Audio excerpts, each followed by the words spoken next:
Now let's talk about reverb and delay effects. Both have a number of purposes in audio engineering. Reverb and delay can be used to fill out the sound of a singer's voice a little bit more. They can be used to give the impression that a speaker is speaking in a specific acoustic environment, like a large auditorium, even if they weren't recorded in one. And they can generally just make your audio sound a little bigger. But what's the difference? You'll find that many people often confuse reverb and delay with each other. Basically, reverb, short for reverberation, is an effect that mimics the sound of your audio bouncing off the walls and other surfaces in the room and then coming back to your ears. Delay, also called echo, is an effect that takes your audio and plays it back or echoes it several times in succession. But it's generally the same sound being played over and over again. It's the sound of the initial echo. Reverb is different in that it assumes more of a natural room sound. Most of the times, you're not recording your subjects in the dead center of a room, so they're going to be walls and ceilings at different distances from the source of the sound. Therefore, the echoes reverberating off the closer surfaces will get back to you sooner than the echoes reverberating off the walls and ceilings that are further away. Reverb takes all of these echoes into account to create the effect. Delay is usually more focused on the first or initial echo. Now, I still have the snare drum soloed from the last movie, but I'm going to remove all the plugins from it so we have its original sound to start with.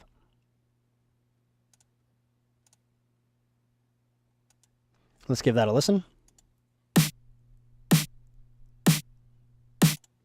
Okay, so that's a pretty dry drum sound. Let's begin with delay. FL Studio has a couple of nice delay modules. I'll choose Fruity Delay 2. And this is a pretty basic delay unit. In the input section, panning and volume adjusts the panning and volume of the input signal, which is basically the dry drum signal coming into the module. The feedback section is for setting the options for the echo effect. For example, if I choose ping pong, and if you're wearing headphones or have stereo speakers on your desk, you should be able to hear the echo effect bouncing from left to right.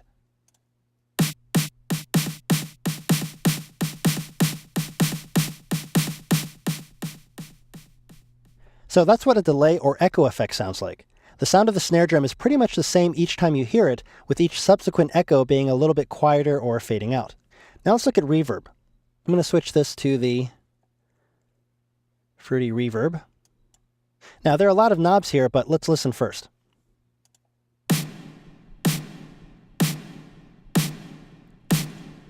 So you should immediately be able to hear the difference between reverb and delay.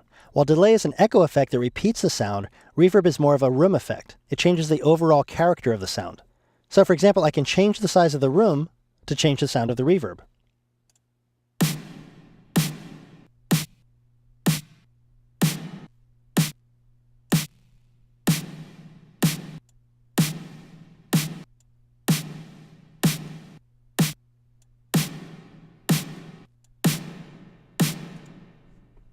The reverb knob determines how much of the effect we actually hear.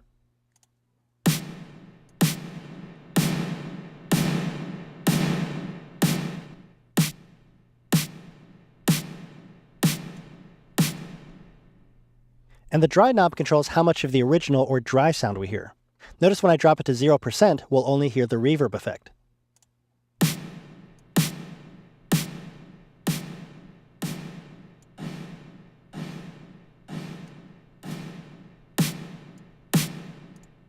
So if you want to hear both the initial attack of the original signal and the reverb, you can bring the dry signal up to about 100% and then play with the reverb setting.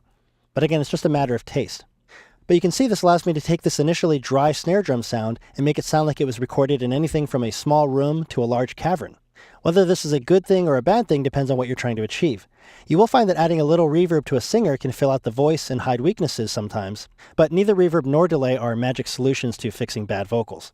So that's the difference between reverb and delay. These are effects that you'll learn a lot about by experimenting on your own.